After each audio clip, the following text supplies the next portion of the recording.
theme here.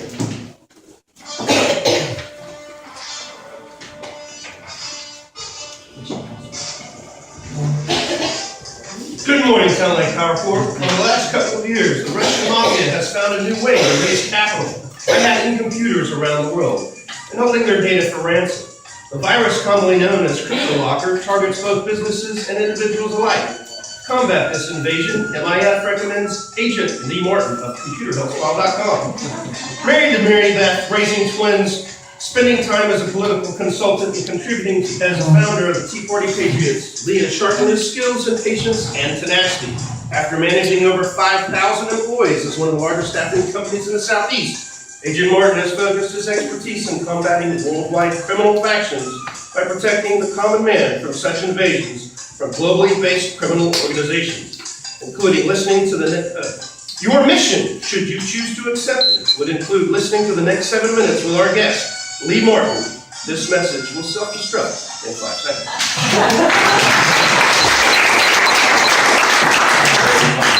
Watch out when his iPhone explodes. Thank you. All right, so I put together some slides to demonstrate just a little bit, kind of a collage of my experience that I had over the past couple of weeks. But the victims were the Harris family. That's mom and dad, 4 kids, they homeschool. They target all their valuable files and precious memories, homework. They do all their homework. They're completely relying on that one computer for the homework, testing, all the records, everything. So they were down without that computer. It was all locked up. They couldn't get any of it. They run their business and have the QuickBooks file on there. The only copy they had of it was on that computer. Central printer for the house, disabled when the computer was down. And then the most important part, about 10 years worth of photos of their 4 kids and their whole family. And their grandfather, Lou, a good friend of mine who passed away recently, they had a whole bunch of photos of their last year with him. They knew it was coming and they spent a lot of time with him. Videos, photos, all that.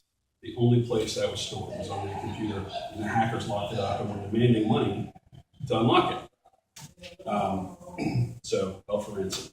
The variety that we were dealing with here was one called Crypto Wall. There's Crypto Locker, and there are a few other varieties that are out there right now, but they all do about the same thing. What they do is, you may notice the computer slowing down a whole lot, and it's doing something clearly in the background, but a lot of people don't use that red flag to immediately take action.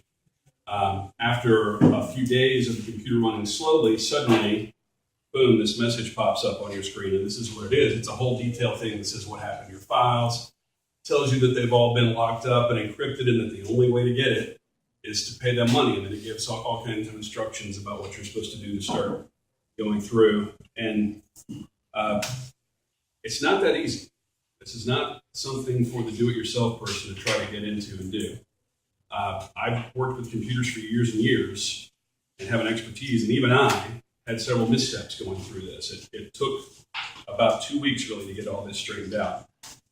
First, I had to log into their website, and then they tell you that the only way to pay them is with Bitcoin. Anybody know how to get Bitcoin? No? You can't just go down to the bank and get Bitcoin. You can't go to the ATM and get Bitcoin. Really not easy to go onto a website and get Bitcoin. What you have to do is find an individual, usually who is under a pseudonym, who's willing to sell you Bitcoin. And what I had to do was take $600 in cash and go deposit it into a guy's Wells Fargo account. All I had was the name Nick S. and an account number. And I put this cash into a Wells Fargo account, hoping that the guy was going to actually release the money. Fortunately, he did. There's the email I got from him saying, "Thank you, I see the money. I'm releasing the Bitcoins now." So I get the Bitcoins. Bitcoins were designed as an underground kind of a black market currency. They're used in drug deals, ransom deals, all kinds of criminal stuff. There are people using it for legitimate purposes, but it's opened up a whole new element of criminal activity as well. So got the Bitcoins paid, and then had to wait 24 hours before the hackers replied. So on that whole time, I'm sitting there on pins and needles because, one, I've gone through the stress of depositing this cash. Now I've paid to these criminals, and I get no answer for 24 hours. Finally, I get confirmation back that they've accepted the payment, and they give me a link to download some files, which I download. And just to give you an idea, what you're looking at here is the password that you need to decrypt the files. That's why it's so impossible. Each file is encrypted with this massive password.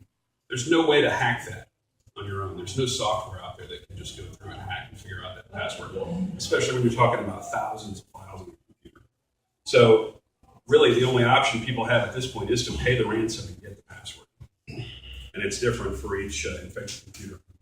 So here's a rare glimpse into my secret underground laboratory. The computer in the front here is the infected computer. So after I paid the ransom, last thing I wanted to do was have that virus hop over onto some of my other computers in my office. So I had to isolate and quarantine the infection. I took the hard drive out and attached it to a computer that I've specially got that's kind of cordoned off from everything else, doesn't have any important files on it. It's set up just for this sort of thing. It's like a bowl. Yeah, it really is. And I ran their decryptor file with the first password they gave me, and I started getting these errors. I still let it run. I let it run for 4 days and found out that it didn't work on any of the files. So they have it's very magnanimous of them. They put a support thing with the hackers, and you can support button. Click on that and you tell them that you're having a problem. And I went back and forth with them, 6 days, 3 rounds of keys. We're starting to doubt that I was going to get anything. Finally, success. And it wasn't because the hackers helped me, actually. It was a lot of stuff that I had to figure out on my own to get it to work properly. So jumped through a whole bunch of hoops, got their files restored, then scanned to make sure there weren't any other viruses. There were 2,824 infected virus files on this computer. So it wasn't just that virus. There was a whole bunch of other stuff. But the good news is we were able to restore everything, all their stuff, back the way it is. Computers clean, computers usable again. What you want to offer your friends and clients and family out there is, one, prevention. It's much better to be in a position where you don't have to pay the ransom and don't have to go through all these hoops, where you can just say, I've done the prevention. If I got hacked, I've got it back up, or even better, don't get hacked in the first place. But people who do get infected, certainly refer them to me. I've been through this. I can handle it for them. There's a time limit in which you have to do this before they delete the key. And if you don't get it done within that time limit, your data's gone forever. So it's something that people should not really step into doing themselves. They need an expert, somebody who can handle this for them. I have success on it, and the experience I have in it is going to help your folks in the future when they do get hacked. This is inevitable. You're going to know somebody who gets this really soon. So please connect them with me, LeeMartinComputerHealthSpa.com, and certainly connect them to me before they get hacked so we can prevent it from happening. Thanks.